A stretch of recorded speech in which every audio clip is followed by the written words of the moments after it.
मैं साहिबान का शुक्रगुजार हूँ। आप बड़ी शॉर्ट नोटिस पे तशरीफ़ लाए हैं और इधर बाहर कवरेज कर रहे हैं। मैं हमेशा ही जो साफ़ी हजरात हैं, कैमरामैन हैं, टेक्निकल क्रू हैं, क्योंकि हमने मुश्किल तरीन दौर में देखा है कि जब कवरेज करनी होती है सर्दी में, गर्मी में, मुश्किल तरीन मौसम में, तो आप लोग किन मुश्किलात से गुजर के कवरेज करते हैं, तो हमने इस चीज़ को हम समझते भी हैं, भी करते हैं।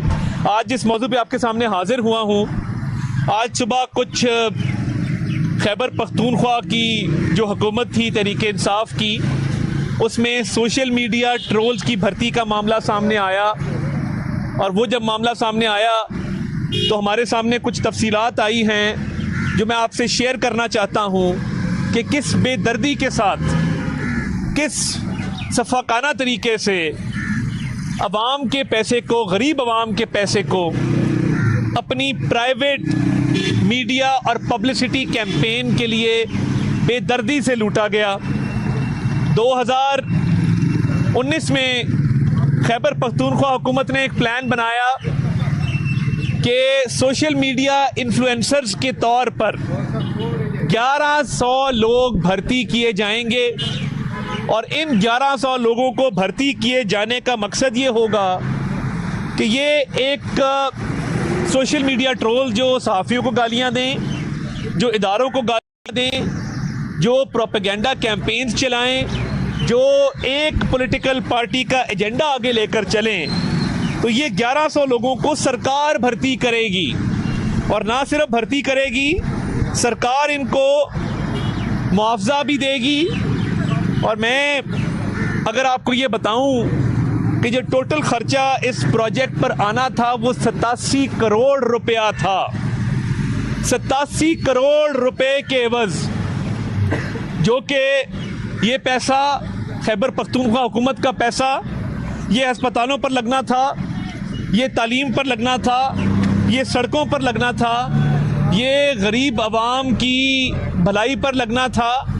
मगर आप देखें कि जिस तरीके से इस पैसे को सिर्फ अपनी सोशल मीडिया कैंपेन के लिए इस्तेमाल किया गया और तशहीर के लिए इस्तेमाल किया गया, इंतहाई अफसोसनाक है। और मैं ये समझता हूँ कि सख्त से सख्त कार्रवाई जो है वो अमल में लाई जानी चाहिए, क्योंकि इस पैसे को बजट के तहत, अब बजट बनता है तो तालीम का बजट बनता है, तालीम के बाद बजट बनता है तो सेहत का बजट बनता है, इंफ्रास्ट्रक्चर डेवलपमेंट का बजट बनता है।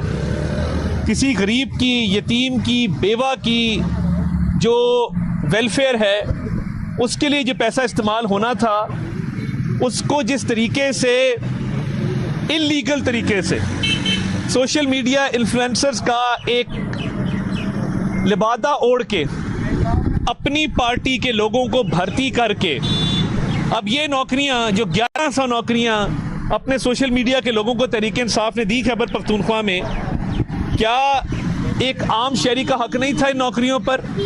क्या ये नौकरियां उन लोगों को नहीं दी जा सकती थी जो डिज़र्व करते हैं? और ये नौकरियां क्या तहरीक इंसाफ की मलकियत थी?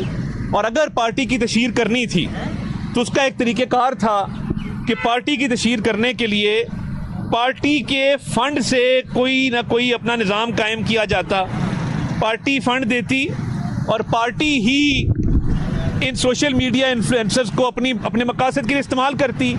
मगर 1100 सोशल मीडिया इन्फ्लुएंसर्स भर्ती किए गए, 87 करोड़ रुपया खर्च हुआ गरीब आवाम का। ये कहते होते थे कि जी अवाम के वसाइल अवाम पे लगने चाहिए। अब इसकी तहकीकात होनी चाहिए, उन लोगों को कटहरे में लाया जाना चाहिए जिन्होंने आम पाकिस्तानियों की नौकरी के हक पे डाका मारा, इन 1100 लोगों को भर्ती करके खैबर पख्तूनख्वा के हेल्थ के, एजुकेशन के, इंफ्रास्ट्रक्चर के बजट पर डाका मारा। एक गरीब से उसकी दवाई छीनी, गरीब से रोटी छीनी, एक गरीब से उसका तालीम का हक छीना, और अपनी पार्टी की तशहीर के लिए इन 1100 लोगों को सरकारी खजाने से मुआवजा देकर इदारों के खिलाफ ट्वीटें करवाई गई, सोशल मीडिया कैंपेन्स चलाई गई। और ना सिर्फ ये, कौमी सलामती के इदारों पर अटैक भी इन्हीं सोशल मीडिया इन्फ्लुएंसर्स ने किया। अब क्या ये किसी भी हुकूमत को ज़ेब देता है कि वो सरकारी ख़जाने से अपने पार्टी के लोगों को भर्ती कर कर इदारों पर हमले करवाएं, अपनी पार्टी की तशहीरी कैंपेन चलाएं। ये एक बहुत बड़ा स्कैंडल है, इसकी तहकीकात हाईएस्ट लेवल पर होनी चाहिए। और जिन मुजरिमों ने इन 1100 लोगों को भर्ती करके कौम का 87 करोड़ रुपया ज़ाया किया और अपनी ज़ाती तशहीर करवाई, अपनी पार्टी तहरीक इंसाफ की तशहीर करवाई, इदारों को गालियां दी, कौमी सलामती को दाव पर लगाया, उन लोगों को कैफरे किरदार तक पहुंचाना कौमी फरीज़ा है। और ये सब प्लानिंग इमरान खान साहब की मंजूरी के साथ हुई।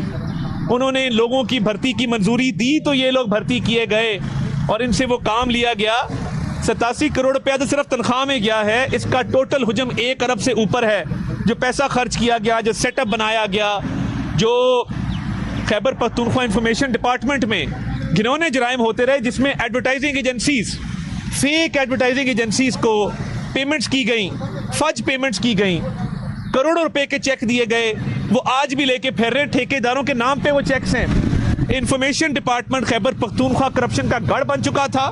सोशल मीडिया के नाम पर ज़ाती तशहीर चलाने की जो ये कैंपेन है, जिसमें 1 अरब से ऊपर का सरकार का खर्चा आया है, इसकी एक एक पाई का इंशाल्लाह ताला हिसाब लेंगे। आपका बहुत शुक्रिया सर। एक तो ये बता दें कि आप प्रेस कॉन्फ्रेंस किया करते थे जब आप एक पेज पे नहीं थे, कि ये जो कोर्ट से फैसले आ रहे हैं इनका सबको पहले ही पता चल जाता है। आज भी ऐसी ही सूरत हाल है, बल्कि इलेक्शन की डेट का किसी को नहीं पता, इलेक्शन के रिजल्ट का सबको पता चल चुका है। देखिए, मैं नहीं समझता ऐसी बात है।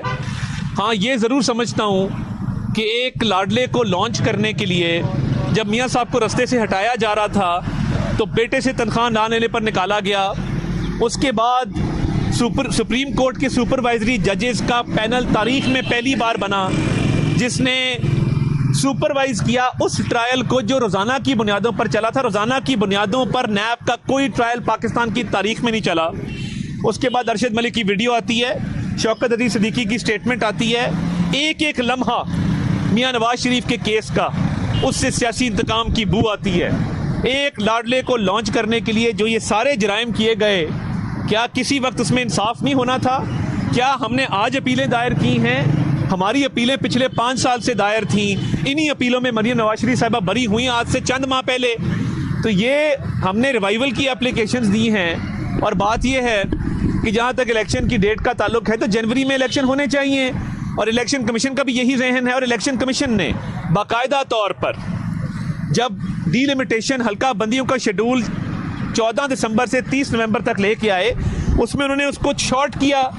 तो मैं नहीं समझता कि इंतखाबात में कोई ताख़ीर होगी, और एक साफ शफाफ इंतखाबात मुमकिन है, नज़र आ रहे हैं। मगर ये तासुर कि कोई फेवर है, तो फिर जो मजालिम किए गए थे, जो शख्स अपनी बीवी को बिसरे मर पे छोड़ के आ गया और ना करदा गुनाहों की सजा में जेल चला गया, उसका कसूर क्या था आज तक नहीं बताया गया। अच्छा तारिक साहब इस तरह है कि आप हमें प्रेस कॉन्फ्रेंस में दिखाते रहे स्क्रीन पे कि फराह खान की इतनी ट्रांजैक्शन हुई, इतने अरब चले गए, इतने अरब आ गए, और आपने हमें यह भी बताया कि हम उसके खिलाफ बाकायदा तौर पे एक्शन लेंगे। तो जिस तरह वो एक्शन लिया हुकूमत में होने के बावजूद, आप इसी तरह एक्शन लेंगे इन बातों पे? देखें, वो जो एक्शन लिया था, आप गालिबन आपको इल्म नहीं है कि उनके रेड वारंट जारी हो चुके थे।